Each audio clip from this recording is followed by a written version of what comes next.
Hi, thanks so much for joining me today for Let's Chat. My name is Shayla Reeves, and today we're going to be talking about a topic that really can impact people no matter where you live, no matter where you are. You know someone who may be a little bit older than you. It could be your parents, it could be an aunt and uncle, somebody lives next door down the street. They're challenged a little bit when it comes to technology, and they may need your help a little bit. Maybe needed it more than usual over the course of the last year when we were navigating the pandemic, trying to figure out all those Zoom family connections. Well, somebody here is going to help.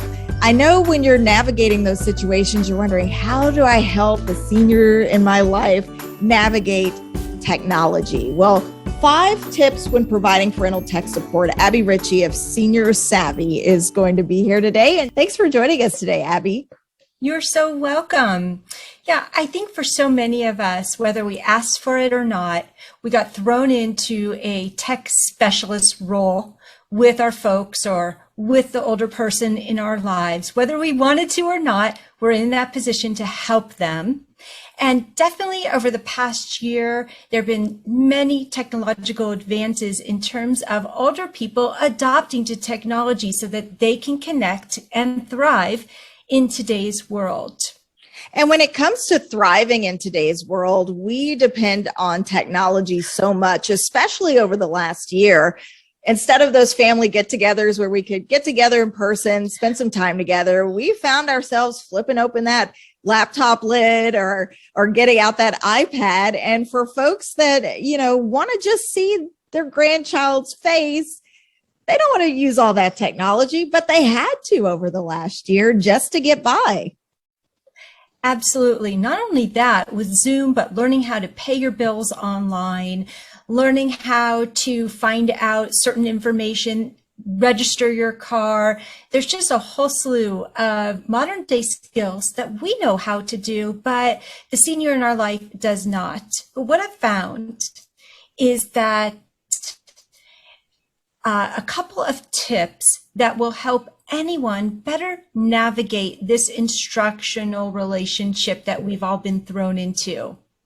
So let's work through some of those. I know one of the top points you mentioned is be grateful. What do you mean by that? Absolutely. So I have 4 parents still living and 1 in-law. And in this past year, we unfortunately lost my father-in-law to cancer. But sorry to hear what that. I would do, thank you. I would do anything right now to be able to help him again with his AOL mail. So, I just want to say, regardless of the situation that you're in, be grateful that you still have folks that you can help. And really, when it comes down to it, you kind of have to meet people where they are too. Some people may be a little more advanced than others. Some may learn in a different way. But in addition to being grateful, you have to kind of have a little bit of willingness to meet that loved one where they are in their technology journey and then help them grow from there, right? Absolutely. I find this all the time. And another tip I want to share with you is to be timely. Now, I know when I go over to my mother-in-law's, for instance, she usually has a list of text questions she wants to ask me. And what I typically do is I just say, okay, I can work on this for a half hour, but I don't want to take up all your time and all my time sitting here in front of a desk. So if it has to be longer, it's going to go on longer than a half hour, let's schedule a time to do it during the week. And on top of that, when you do schedule that time, you need to be patient. Sometimes, it may take longer than that 30 minutes. So the scheduling, it may really make a difference in the type of time that you're spending together. When you're going in, that's how that time's going to be spent. Versus popping in for a visit and they're like, oh, by the way, I've got my list of all my technology problems. You're like, I just wanted to say hello today, Yeah. Yep. Happens to me all the time. And when I can schedule it, I find that it's happening on my time. So I know how how much time I can spend on something. And when I know that in advance, it really helps me put me in a good mindset, a more patient mindset.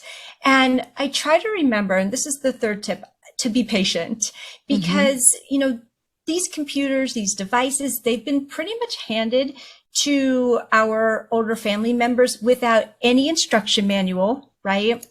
And it's sort of like you wouldn't ask a teenager just to start driving. You'd get them driving lessons, and then they would gradually build up to that level of expertise. And in the same way, I try to remember that when I'm working with my clients as well as my family members, just to be patient and to realize that this is a foundation of education, of skills and knowledge that we're building on.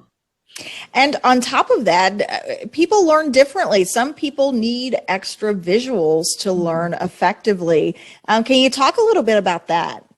So true. So one thing I always try to do is to leave a little step, 1, 2, 3 steps about how we logged on today, or how to, for instance, unsubscribe from emails. I try to leave a little bit of a visual, and this way my clients, my parents can look back at that when I'm not there and be able to retrace what it was that we did. So important, because sometimes just getting all that information at once, it can feel overwhelming, and just having those notes that they can follow.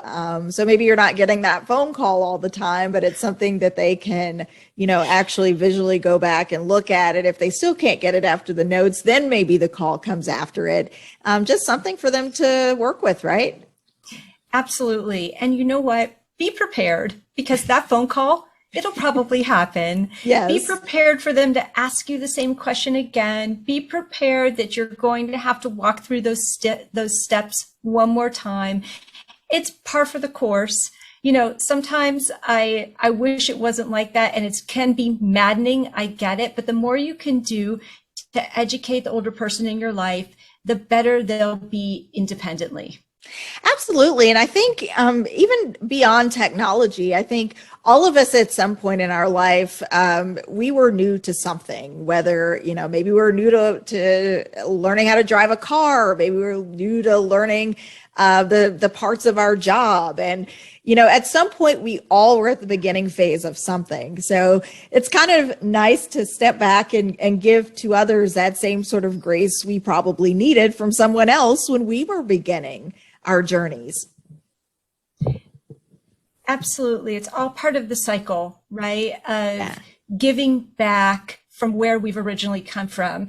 And, I always try to also just keep things simple as much as possible. KISS, keep it simple, senior, because I know my clients bring wisdom, they bring education, they bring experience to the table. They want to learn.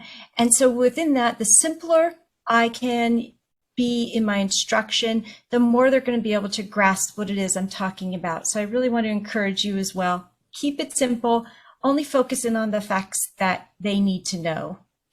And then another piece that you offer here, tip number 5, is to be prepared, right? Yes, be prepared. So there's a really good chance that anything that you talked to them about last week, you're going to need to repeat and review again in the next week. And so often we all need a little bit of repetition for retention. And so just be prepared that that could very well happen. Absolutely. And it's really important to, no matter where people are in their technology journey, whether you're 8 or whether you're 80, all of us at some point were new at something. And sometimes you're new at 80. And, when you're 80 or 8, however old you are, we appreciate the folks that took that time to explain when they didn't have to go over it the extra time to make sure that we understood. And so when we are in a place of understanding, it's great to be able to offer that understanding to someone else who may need it as well. Absolutely. For me, it is an honor and a privilege to be able to share these tips, to share these skills with the people I love. And so I just try to remember, They were with me when I was learning how to drive. And every single time I tried to parallel park, right? And so it's just an experience, a full circle experience where you are giving back to who gave to you. And I've got to say that it is so rewarding. All right, wonderful. Thank you so much, Abbie Richie with SeniorSavvy.net, joining us today to talk about 5 tips when providing parental tech support. Abbie, tell people where they can find you if they have any other questions. I understand that you offer instruction. Really, people can reach you no matter where they are in the country. Yeah, that's true. The best place to go would be to our website, which is SeniorSavvy.net. And all of our company information is there. You can also find me on YouTube sharing tech tips and videos on the Senior Savvy channel on YouTube. All right. Thank you so much, Abbie Richie, joining us with tips to help your parents navigate all that technology. We'll see you next time. Thanks so much for joining me for Let's Chat.